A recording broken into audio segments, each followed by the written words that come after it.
नमस्कार मित्रों, Elvin classes के यूट्यूब प्लेटफॉर्म पे आपका बहुत बहुत स्वागत है। हम हिंदी विषय को पढ़ रहे हैं। हिंदी विषय में जैसा कि यह हमारा दूसरा क्लास है, हम प्रत्येक क्लास के माध्यम से आप लोगों को मॉडल टेस्ट पेपर हिंदी के लिए जो 25 प्रश्न जिसमें रहते हैं, मैं आप लोगों के साथ इसका व्याख्यात्मक हल इस कक्षा में किया जाता है। यह हमारी हिंदी की दूसरी कक्षा है और मॉडल प्रश्न पत्र दूसरा है। यह कक्षा उत्तर प्रदेश में आयोजित होने वाली लेखपाल की परीक्षा है, 2022 में होगी, उसके लिए उपयोगी है। साथ ही जिस परीक्षाओं में हिंदी विषय पूछा जाता है ऑब्जेक्टिव, उसके लिए भी ये समान रूप से उपयोगी हमारी कक्षा है। आइए प्रारंभ करते हैं। प्रथम प्रश्न से देखते हैं। प्रश्न संख्या 1 तथा 2 में लिखित मुहावरों लोकोक्तियों के सही अर्थ चुनकर लिखिए। मतलब दो जो प्रश्न है, प्रश्न संख्या 1 और 2, इसमें क्या करना है, ये जो मुहावरे और लोकोक्तियाँ हैं उनका अर्थ लिखना है। अब देखिए पहला क्या है, खिसियाई बिल्ली खंभा नोचे। खिसियानी बिल्ली खंभा नोचे, जैसा कि इसके संदर्भ से ही इसका अर्थ निकलता है कायरतापूर्ण व्यवहार करना, ये होगा नहीं। किसी बात पर शर्मिंदा होकर क्रोध करना, ये भी नहीं होगा। अपनी शर्म छिपाने के लिए व्यर्थ झुझलाना, ये होगा। इसका आंसर क्या होगा, अपनी शर्म छुपाने के लिए, छिपाने के लिए व्यर्थ का झुझलाहट, ये क्या होता है, खिसियाई बिल्ली खंभा नोचे। अपने से बड़ों पर क्रोध करना, ये भी इररिलेवेंट है, इसकी कोई प्रासंगिकता नहीं है। तो हमारा जो पहला प्रश्न है, खिसियाई बिल्ली खंभा नोचे, यह हमारा मुहावरा है। इसका अर्थ क्या होगा कि अपनी शर्म छिपाने के लिए व्यर्थ झुझलाना। आइए दूसरा प्रश्न देखते हैं। ये भी मुहावरे और लोकोक्तियों से ही संबंधित है।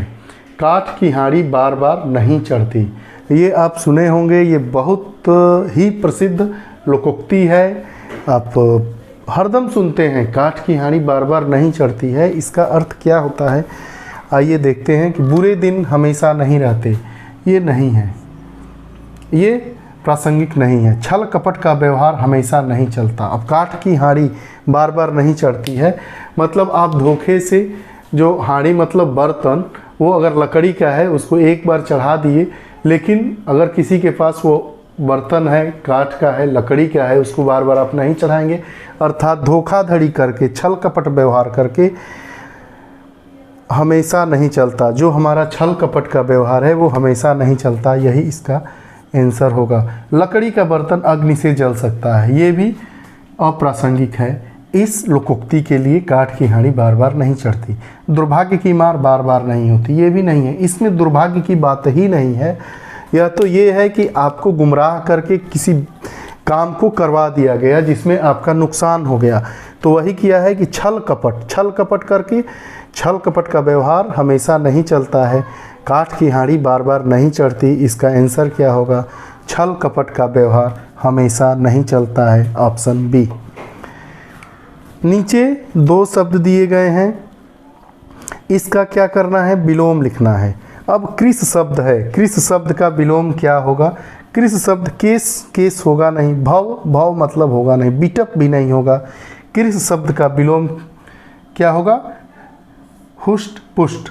कृष मतलब कमजोर, कृष मतलब तना, कमजोर, कमजोर का विलोम क्या होगा, हृष्ट पुष्ट। अब देखिए अगला प्रश्न हमारा है, अल्पज्ञ शब्द का विलोम क्या होगा। अल्पज्ञ मतलब जो कम जानता हो, न्यून जानता हो किसी भी चीज़ के बारे में, अल्पज्ञ उसको कहते हैं। अब इसका विलोम क्या होगा, अल्पज्ञ का विलोम जो कुछ नहीं जानता है, बिल्कुल थोड़ा सा जानता है, उसका विलोम क्या होगा, जो सब कुछ जानता हो।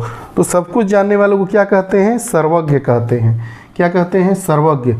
कृतज्ञ, अवज्ञ, अवज्ञ मतलब कुछ नहीं जानने वाला। कृतज्ञ, कृतज्ञ मतलब अगर कोई आपका काम कर दिया तो उसके प्रति आप एहसानमंद है, उसको हम क्या कहते हैं, मैं आपके प्रति कृतज्ञ हूँ, आपने हमें यह मार्ग दिखाया, आपके मार्गदर्शन में हम अपने उद्देश्य को, अपने लक्ष्य को प्राप्त कर लिए, इसके लिए मैं आपके प्रति अपनी कृतज्ञता जाहिर करता हूँ, अपना आभार जाहिर करता हूँ। तो कृतज्ञ मतलब क्या होता है, आभार। अवज्ञ मतलब अ मतलब नहीं, वज्ञ मतलब जाने, कुछ न जानता हो, तो इसका क्या होगा? सर्वज्ञ। अल्पज्ञ का विलोम क्या होगा? सर्वज्ञ। कृष का विलोम क्या होगा? हुष्ट पुष्ट। हुष्ट पुष्ट मतलब ताकतवर। कृष मतलब क्या होता है? कमजोर, एकदम कमजोर, फ्रेंजाइल, तुरंत टूट जाने वाला, मतलब कोई ताकत ही नहीं है। कृष मतलब हम किसको कहते हैं? दूब को कहते हैं, जो एक तिनका होता है पतला सा, उसको हम क्या कहते हैं? कृष कहते हैं। आगे, अब ये हमारा 5वां प्रश्न है। इसमें ये है कि कौन सा शब्द वर्तनी की दृष्टि से शुद्ध होगा।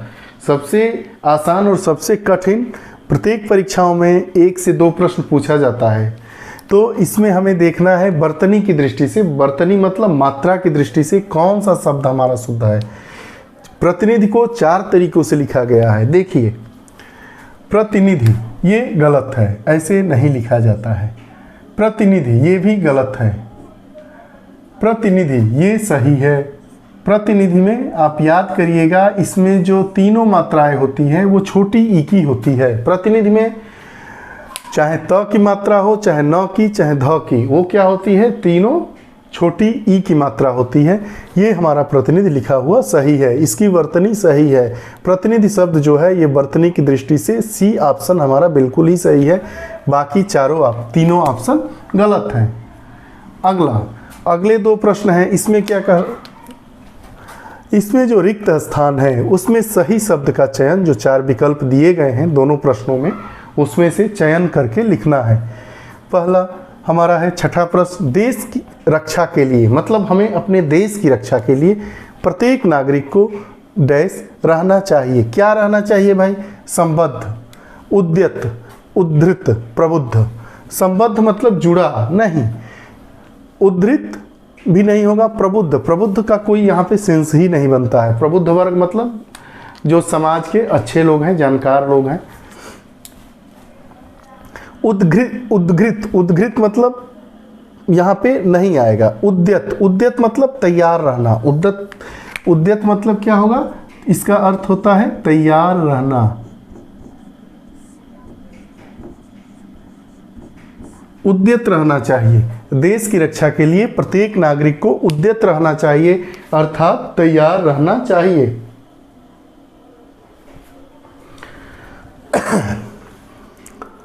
अगला, उसका हृदय इतना कोमल है कि मित्र तो क्या वह अपने को भी चोट नहीं पहुंचा सकता। विपक्षी, प्रतिरोधी, शत्रु, सहयोगी। अब देखिए, उसका हृदय ही इतना कोमल है, इतना वह आदमी अच्छा है कि मित्र तो क्या वह अपने, यहाँ पे क्या है? यहाँ विरोधाभासी शब्द आएगा। मित्र का विलोम यहाँ पे आएगा, क्या आ जाएगा? शत्रु। वह अपने शत्रु को भी चोट नहीं पहुँचा सकता है। इसका सही क्या होगा? शत्रु। ये ऑप्शन सही है, बाकी तीनों ऑप्शन गलत है। सहयोगी, मित्र, यहाँ पे देखिए, यहाँ पे जो हमारा ये मित्र शब्द है इसका विलोम है। क्यों? इतना कोमल है कि मित्र तो क्या, मतलब मित्र को तो चोट पहुंचाएगा ही नहीं, साथ ही साथ किसको? मित्र का विलोम जो होगा मतलब शत्रु को भी चोट नहीं पहुंचा सकता। यहाँ पे ऑप्शन में हमारा क्या आएगा? शत्रु। उसका हृदय इतना कोमल है कि मित्र तो क्या वह अपने शत्रु को भी चोट नहीं पहुंचा सकता। ऑप्शन सी हमारा सही है। आगे, अरविंद शब्द का पर्यायवाची शब्द बताइए। अरविंद मतलब क्या होता है? कमल। अरविंद का पर्यायवाची क्या होगा? कमल होगा। हमारा ऑप्शन ए सही है। अरविंद का पर्यायवाची क्या होता है? कमल होता है। अरविंद के और पर्यायवाची क्या होता है? पंकज होता है। अरविंद का कमल, पंकज, यह क्या है? पर्यायवाची है। गुलाब होगा नहीं, कल्प वृक्ष होगा नहीं, केवड़ा होगा ही नहीं। अब ये अनेकार्थी शब्द है। एक अज है, इसका अर्थ अजन्मा दिया है। इसका दूसरा अर्थ क्या होगा? अज मतलब अजन्मा, जिसका जन्म नहीं हुआ हो। जिसका जन्म नहीं हुआ हो अर्थात ईश्वर का जन्म नहीं हुआ है। तो ऑप्शन में हमारा क्या हो जाएगा? ईश्वर इसका क्या हो जाएगा? अनेकार्थी होगा। ये हमारा सही है। आजन्म मतलब जन्म से। आजन्म मतलब जन्म से। निर्भीक मतलब साहसी। आजीवन मतलब पूरे जीवन। इसका क्या होगा? अज मतलब अजन्मा। अज का दूसरा अर्थ क्या होगा? ईश्वर होगा। अज मतलब और दो होता है, अगर कहीं ऑप्शन में दिया हो, अज मतलब ब्रह्मा या बकरा। अज के दो और अर्थ होते हैं। अज मतलब अजन्मा, जिसका जन्म न हुआ हो, अर्थात ईश्वर या ब्रह्मा या बकरा। ये चारों शब्द अज के क्या है, अनेकार्थी शब्द हैं। अगला 10वां प्रश्न, खूंटी शब्द का बहुवचन बताइए। अब देखिए, खूंटी शब्द का बहुवचन, बहुवचन बहुत आसान शब्द है, बार बार सुनने को मिलता है, लेकिन ये अगर प्रश्न में आता है तो ये कठिन शब्द हो जाता है। देखिए, खूंटी, खूंटिया, खूंटियो, खूंटिया, खूंटियो, ये तो बिल्कुल ही गलत है। ये भी गलत है, ये भी गलत है। हमारा खूंटिया शब्द सही है। चंद्र बिंदु खू पर भी रहेगा और यहाँ पर भी रहेगा।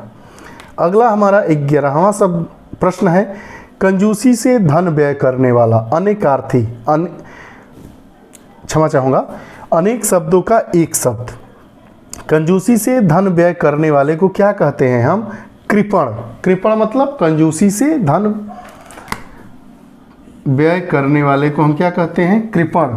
मित व्ययी, अल्प व्ययी, दोनों क्या है? समानार्थी है। मित व्ययी और अल्प व्ययी। अल्प व्ययी और मित व्ययी में क्या है? मतलब अपनी आवश्यकताओं के अनुसार जो खर्च करता है वो क्या होता है? मित व्ययी कह दीजिए, अल्प व्ययी कह दीजिए। लेकिन कृपण, कृपण मतलब कंजूसी से, बिल्कुल भी मतलब कम पैसा खर्च करने वाला, इसको कह सकते हैं कंजूस। कंजूसी से धन व्यय करने वाले को क्या कहते हैं? कृपण कहते हैं। अब देखिए, पर्वत की तलहटी, तलहटी जैसे ये पर्वत है, इसका तलहटी, तल मतलब इसको क्या कहते हैं? उपत्यका। इसको क्या कहते हैं? उपत्यका। और इसको क्या कहेंगे? अधिपत्यका। अधि मतलब ऊपर, उप मतलब नीचे। तो पर्वत की तलहटी को क्या कहेंगे? उपत्यका कहेंगे। और पर्वत की चोटी को क्या कहेंगे? अधिपत्यका।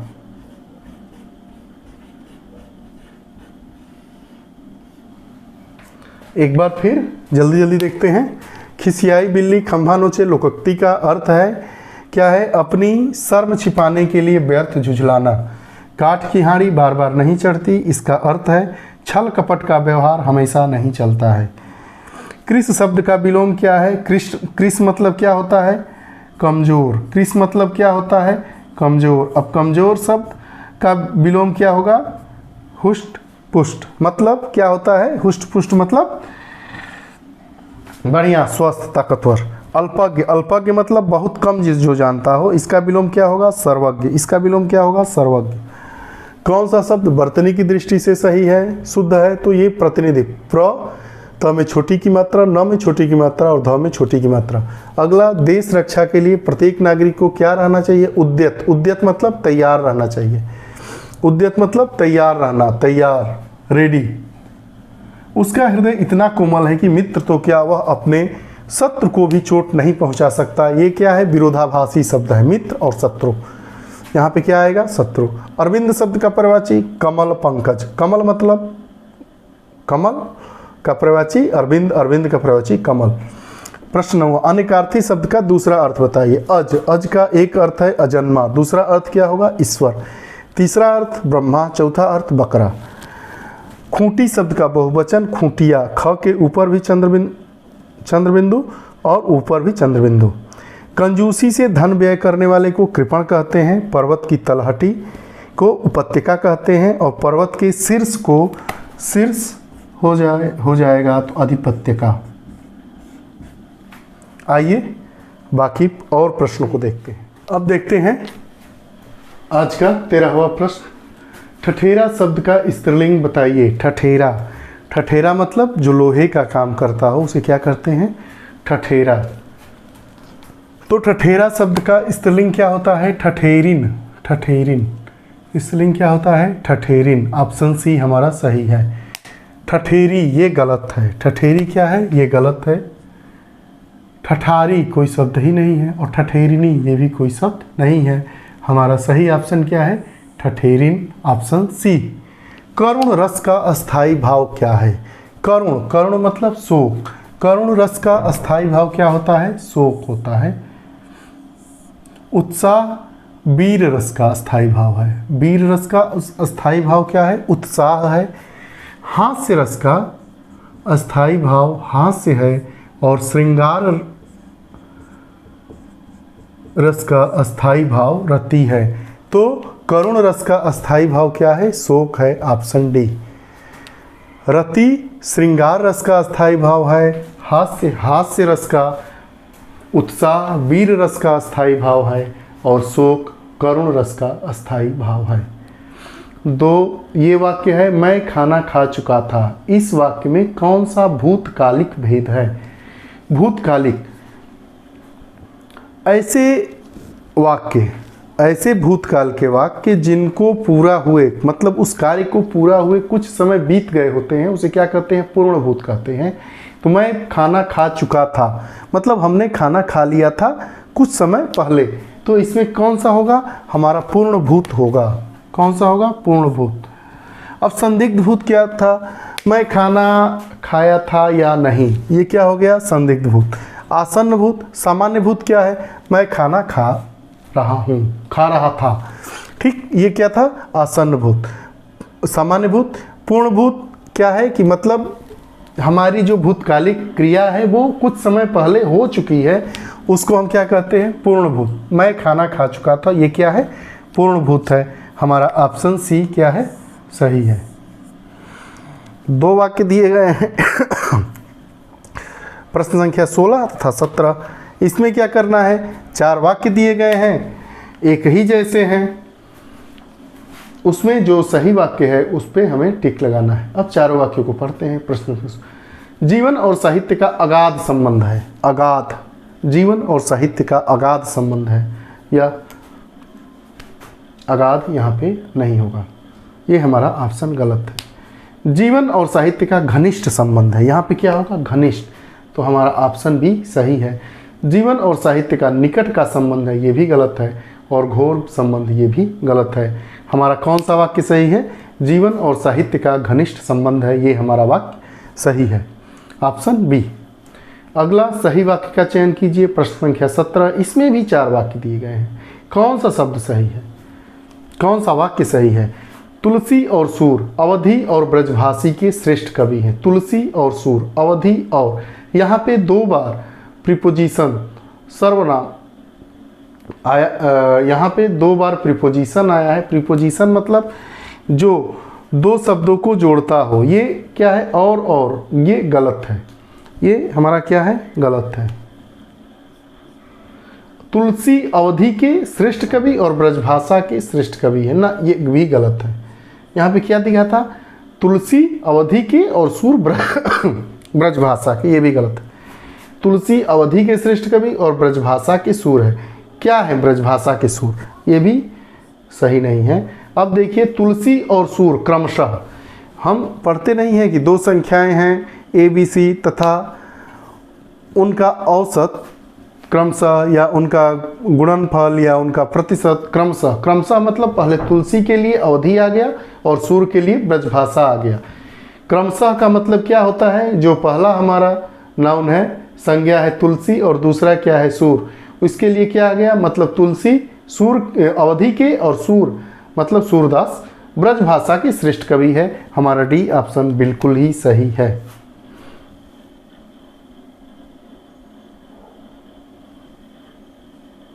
ये सही हो जाता हमारा कैसे? क्रमशः यहाँ पे आ जाता तो हमारा सही हो जाता यहाँ पे, लेकिन क्रमशः नहीं है, इसलिए हमारा ये गलत है। ऑप्शन नंबर डी सही है। अब देखिए, इसमें क्या है? रेखांकित पद में कौन सा कारक है? कारक, राजा सेवक को कंबल देता है। इसमें सेवक को जब कर्ता के द्वारा कोई कार्य किया जाता है तो उसे हम क्या कहते हैं? उसको हम कहते हैं संप्रदान कारक। कौन सा कारक? संप्रदान कारक। तो राजा सेवक को कंबल देता है, मतलब कर्ता क्या कर रहा है? कारक के लिए कुछ काम कर रहा है। तो हमारा कौन सा ऑप्शन होगा? संप्रदान कारक। अब देखिए, संबंध कारक क्या होता है? कर्म कारक क्या होता है? मैं कार्य कर रहा हूँ, ये कर्म कारक है। संबंध कारक, राम और श्याम दोनों भाई हैं, संबंध कारक हो गया। लेकिन इसमें क्या है, संप्रदान कारक। इसमें क्या है, जो करता है राजा वो क्या कर रहा है, सेवक को कंबल देता है, मतलब कारक को, जो उसका कार्य करते हैं उनको क्या कर रहे हैं, कंबल दे रहे हैं, हमारा संप्रदान कारक हुआ। 2 प्रश्न है, प्रश्न संख्या 19 और 20। इसमें 4 पार्ट है, A B C D। इसमें ये देखना है पार्ट सी तक यह वाक्य कंप्लीट हो जा रहा है, प्रश्न संख्या 19 में भी और 20 में भी। लेकिन इसमें ये देखना है कि ये इस तीनों में, जैसे A B C 3 पार्ट में है यह वाक्य, तो तीनों में कौन सा पोर्शन हमारा, कौन सा वाक्यांश गलत है, जो गलत है उस पर टिक लगा देना है, और अगर गलत नहीं है तो कोई त्रुटि नहीं है, डी वाले पे ऑप्शन पे टिक लगाना है। मुझे रेलगाड़ी में यात्रा करना अच्छी लगती है। मुझे, मैं, ये क्या है, पुल्लिंग, तो मुझे पुल्लिंग के साथ क्या होगा, लगता है। मुझे रेलगाड़ी में यात्रा करना अच्छा लगता है, ये क्या हो गया हमारा, सी वाला ऑप्शन ये गलत है, ये हमारा टिक क्या हो जाएगा यहाँ पे, अच्छा लगता है। क्या लगता है, अच्छा लगता है। 20वां प्रश्न, विद्यालय में जलपान को उत्तम प्रबंध है। यहाँ को क्या है, गलत है, जलपान का उत्तम प्रबंध है। विद्यालय में जलपान को नहीं, जलपान का, यहाँ पे क्या हो जाएगा, का, तो हमारा कौन सा ऑप्शन गलत है, बी। अब इसमें देखना है कौन सा शब्द तत्सम है, अग्र, आग, आज, आंख। इसमें तत्सम कौन सा है, अग्र। अग्र क्या है, तत्सम है, मतलब शुद्ध रूप है। आग का तत्सम क्या होता है, आग का अग्नि। आग का तत्सम क्या होगा, अग्नि। आज का अद्य, और आंख का अक्षी।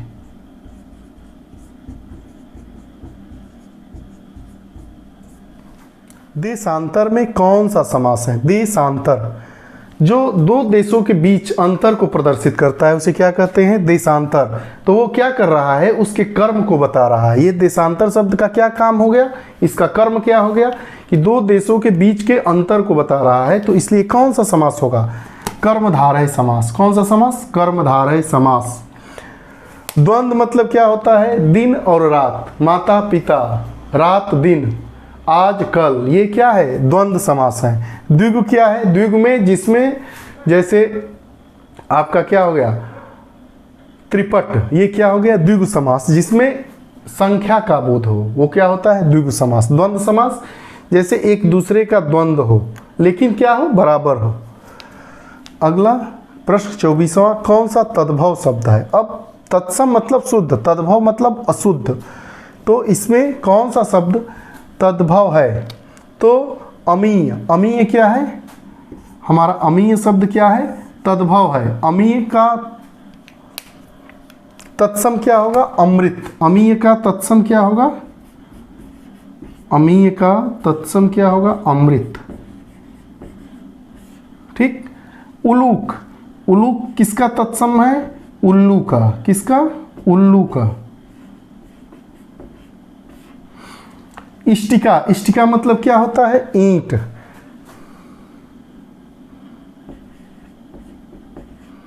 ईंट तद्भव है और इष्टिका क्या है, तत्सम है।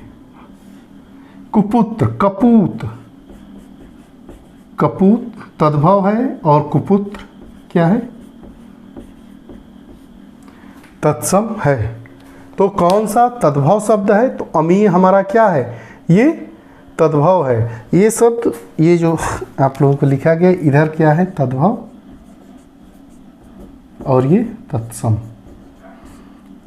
तद्भव मतलब जो बोलचाल की भाषा में आ गया है, जैसे आग, अमीय, उल्लू। अब उल्लू कोई नहीं कहता है जो बात, लेकिन ये क्या है, संस्कृत की दृष्टि से क्या है, गलत है। तो इसमें क्या पूछा है कि कौन सा तद्भव शब्द है, तो अमीय हमारा तद्भव है, क्योंकि अमीय का तत्सम अमृत होता है। उलूक क्या है, तत्सम है। उलूक का तद्भव क्या होता है, उल्लू होता है। इष्टिका भी क्या है, तत्सम है। इष्टिका का तद्भव क्या होता है, ईंट होता है। कुपुत्र भी क्या है, तत्सम है। कुपुत्र का तद्भव क्या होगा, कपूत होता है। अंतिम सवाल आज का प्रश्न 25 नंबर का निर्धन में कौन सी संधि है? अब देखिए निर्धन का संधि विच्छेद हम अगर करते हैं तो निधन